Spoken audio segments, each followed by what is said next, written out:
Account को NPA से बचाने का एक ही तरीका, फाइनेंशियल डिसिप्लिन। ओनली एक ही तरीका, फाइनेंशियल डिसिप्लिन। जो हम बात करते हैं फाइनेंशियल डिसिप्लिन की, पेमेंट टाइम से देना, इंटरेस्ट टाइम से देना, ईएमआई टाइम से देना। इसके अलावा स्टॉक की स्टेटमेंट को हमेशा टाइम से हर मंथ जमा करना और अपने अकाउंट को हर वर्ष हमने रिन्यू कराना है। ये फाइनेंशियल डिसिप्लिन में आता है। अगर ये आप करते रहेंगे तो आपका अकाउंट कभी भी एनपीए नहीं होगा। और ये बहुत जरूरी है। मैंने पहली बार भी बताया था कि फाइनेंशियल डिसिप्लिन मेंटेन करना बहुत जरूरी है। अगर उसको मेंटेन नहीं करते हैं दोस्तों, कभी ना कभी आपका अकाउंट एनपीए हो जाएगा और एनपीए होने के बाद आप उसको नहीं संभाल पाएंगे। तो हमेशा ध्यान रखें कि हमने अपना जब बैंक से लोन लिया है, हम फाइनेंशियल डिसिप्लिन मेंटेन रखें।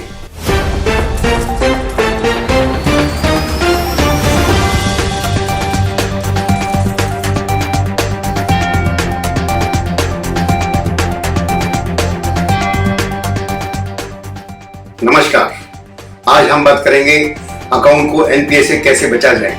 पिछली एपिसोड में हमने बताया था कि अकाउंट में एनपीए क्यों होता है।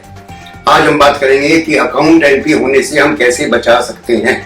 उसके लिए जैसा कि मैंने आपको बताया है कि अकाउंट एनपीए से बचाने के लिए हमें फाइनेंशियल डिसिप्लिन मेंटेन करना होगा। फाइनेंशियल डिसिप्लिन में सबसे महज बात क्या है कि आप अपनी ईएमआई टाइम से भरें, इंटरेस्ट टाइम से भरें। अब ये दो चीजें तो मेन हैं। आम भाषा में यही कहा जाता है कि अकाउंट जब एनपीए होता है तो इनकी वजह से होता है। पिछले एपिसोड में अगर आपने नहीं देखा तो उस पर जरूर जाके देखें दोस्तों। मैंने बताया था कि आपका जो अकाउंट है उसके एनपीए होने के कारण और भी हो सकते हैं, वो फाइनेंशियल डिसिप्लिन में आते हैं। जब आप बैंक से लोन लेते हैं, बिजनेस के लिए, व्यवसाय के लिए वर्किंग कैपिटल लेते हैं, तो उसमें हर महीने आपको बैंक की स्टेटमेंट एक देनी होती है। कौन सी स्टेटमेंट है? स्टॉक स्टेटमेंट है। उससे आपको पता चलता है आपके पास स्टॉक कितना है। ऐसे ही हमें हर साल अपने अकाउंट को रिन्यू कराना होता है। हमने पूरे साल की बैलेंस शीट लगानी होती है, पूरे साल की अपनी टर्नओवर बतानी होती है एंड क्या क्या एक्टिविटी हमारी हुई है वो सारी रिपोर्ट देनी होती है। उसके बाद, क्योंकि ये जो अकाउंट हमारा वर्किंग कैपिटल का होता है ये एक साल के लिए होता है, तो हर साल हमें इसको रिन्यू कराना होता है। तो ये बहुत जरूरी है कि हम अपने अकाउंट को एनपीए होने से बचाएं। अगर एक बार अकाउंट एनपीए हो जाता है, आप कोई बिजनेस करने काबिल नहीं रहते, कोई बैंक इसके बाद आपको लोन नहीं देगा। दोस्तों ध्यान रखिए, हमें अपने अकाउंट को एनपीए होने से बचाना है। अब कैसे बचाना है ये तो हमने बता दिया था कि एनपीए क्यों होता है। आज हम बताएंगे कि एनपीए को बचाना कैसे है। बचाना है फाइनेंशियल डिसिप्लिन मेंटेन करके। नंबर 1, हमने अपने अकाउंट में ईएमआई हर महीने ड्यू डेट से पहले देनी है। अगर हम एक ही ईएमआई मिस कर देते हैं तो हमारा अकाउंट बैंक वाले SMA1 में डालता है, स्पेशल मेंशन अकाउंट 1। ये खतरे की घंटी आपको बच जानी चाहिए। आपका अकाउंट SMA1 में आ गया तो आपको बैठ के इसका फैसला करना चाहिए कि हमें क्या करना है। अगर ये दोस्तों ये आपकी प्रॉब्लम टेम्परेरी है, आपको लगता है कि 15 दिन में, 20 दिन में पेमेंट आ जाएगी, तो जरूर आप इंतजार करिए। और SMA2 यानी 30 डेज से पहले, SMA2 में जाने से पहले, 30 दिन के बाद अकाउंट SMA2 में चला जाएगा।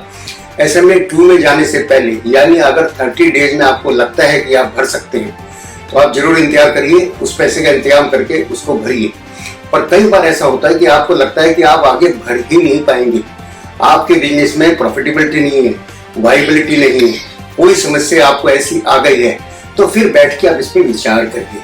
विचार करने का मतलब क्या है? आप कोई कारण ढूंढिए या बिजनेस को बंद करिए, क्योंकि आप बिजनेस बंद करेंगे तो आपका अकाउंट एनपीए होने से बचेगा। आप बैंक के पास जाएं कि हमने आपका पैसा वापस करना है, we are no more interested to run the business, तो उसमें आप एनपीए से बचेंगे। कल आप दूसरा बिजनेस शुरू करना चाहते हैं तो आपको बैंक फिर लोन दे देगा। तो उसके कारण ढूंढिए कि उसको आप कैसे फिनिश कर सकते हैं। बैंक से जो पैसा लिया आपके पास स्टॉक होगा, बुक डेट्स होगा, उनकी रिकवरी करके बैंक का पैसा आप समय से लौटा दें। जब आपको ये लगे कि हम इसको नहीं चला पाएंगे, उसको खींचने का मतलब नहीं है। इस देश में मेरे पास हजारों आदमी आते हैं मिलने, पूरे इंडिया से मिलने आते हैं, वो कहते हैं हमारा अकाउंट एनपीए हो गया। वो पहले ईएमआई पे नहीं सोचते। आप सोचिए, ये एक बीमारी है।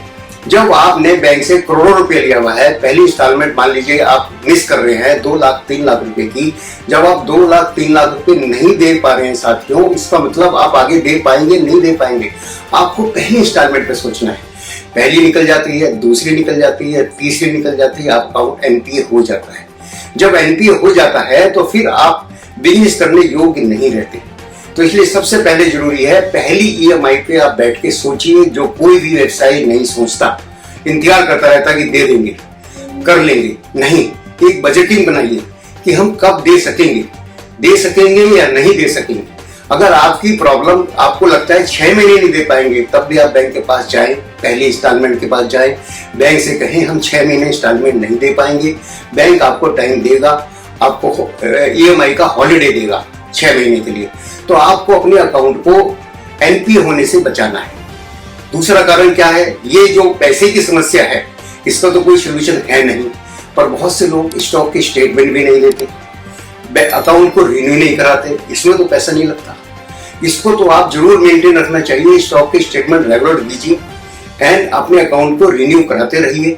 यही अकाउंट आपका है वर्किंग कैपिटल अकाउंट, ये आपको कभी भी हेल्प करेगा अगर आपने फाइनेंशियल डिसिप्लिन मेंटेन किया है। कैसे हेल्प करेगा? अगर आपका वर्किंग कैपिटल सीसी लिमिट चल रही है और आपको लगता है आपकी पेमेंट कहीं फंस गई है, नहीं आ रही है, तो आप बैंक से रिक्वेस्ट करेंगे। बैंक, मान लीजिए आपने 1 करोड़ रुपए की लिमिट कराई हुई है, बैंक आपको 10% एडहॉक दे सकता है 3 महीने के लिए, यानी कि 10 लाख रुपए दे सकता है। उससे आप अपनी ईएमआई पे कर सकते हैं। बैंक आपको टीओडी दे सकता है, टेम्परेरी ओवरड्राफ्ट। ये दोनों चीजें कब देगा बैंक? अगर आपने फाइनेंशियल डिसिप्लिन मेंटेन किया है, आप बैंक के स्टेटमेंट जमा कर रहे हैं, पूरे हर साल उसको रिन्यू करा रहे हैं, तो जरूर बैंक आपकी हेल्प करेगा। पर होता क्या है, हम वो भी नहीं रखते, वो भी हम टाइम से नहीं देते, तो बैंक आपकी वो हेल्प भी नहीं कर पाता। तो सबसे बड़ी चीज क्या है, आज का ये एक मंत्र है कि आप मान लें कि आपने फाइनेंशियल डिसिप्लिन मेंटेन करना है। फाइनेंशियल डिसिप्लिन कैसे मेंटेन करना है कि आप है ना अपनी अकाउंट के स्टेटमेंट जमा करते रहे, हर साल उसको रिन्यू करते रहे, बैंक की सारी टर्म्स कंडीशन को फॉलो करते रहे। अब आप पर कभी विपदा आएगी, फाइनेंशियल क्राइसिस आएगा, तो बैंक आपकी हेल्प कर सकता है टीओडी के जरिए और एडहॉक के जरिए। Welcome to a new era of consulting. KKGA Par Excellence Private Limited. We are a specialized consulting company focused on providing a range of financial services like project finance, debt syndication, fundraise, business management and debt restructuring. We have over 1,000 clients nationwide and have helped raise more than rupees 5,000 crores from banks and NBFCs, providing each one with customized solutions. KKGA is the brainchild of CA KK Gupta FCA, who over the last 38 years has shared his skills with his clients to help them grow. With KKGA as your advisor, you are bound for success. KKGA is also gearing up to become an online marketplace for financing of stressed assets and NPAs. This new business vertical will be completely tech-driven and will connect lenders and borrowers in real time, enabling stressed borrowers to avail fresh loans or equity and ultimately be debt-free. So, what are you waiting for? To help you grow your business potential, connect with us today. KKGA, helping you grow your business. तो financial discipline maintain करना बहुत जरूरी है। पहली आपकी instalment जिस दिन late हो जाती है, उस दिन बैठ के इसका आकलन करें कि हमें ऐसे ही चलना है। अगर हमारी 1, 2, 3, 4 इंस्टॉलमेंट जानी नहीं है तो कोई फायदा नहीं है उसको बिजनेस को चलाने का।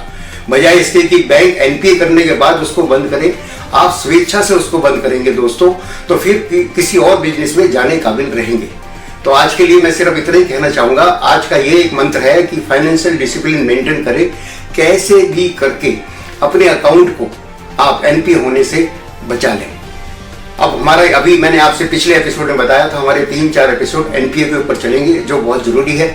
आप इसको सब्सक्राइब जरूर करते रहें, क्योंकि सब्सक्राइब करने से आपको सूचना मिलती रहेगी हमारा कब वीडियो आ रहा है एनपीए के ऊपर। ये बहुत बड़ा एजुकेशनल व्यवसाय के लिए हमारी वीडियो आगे आएंगी। इनको जरूर देखते रहें, इनको लाइक करते रहें। धन्यवाद।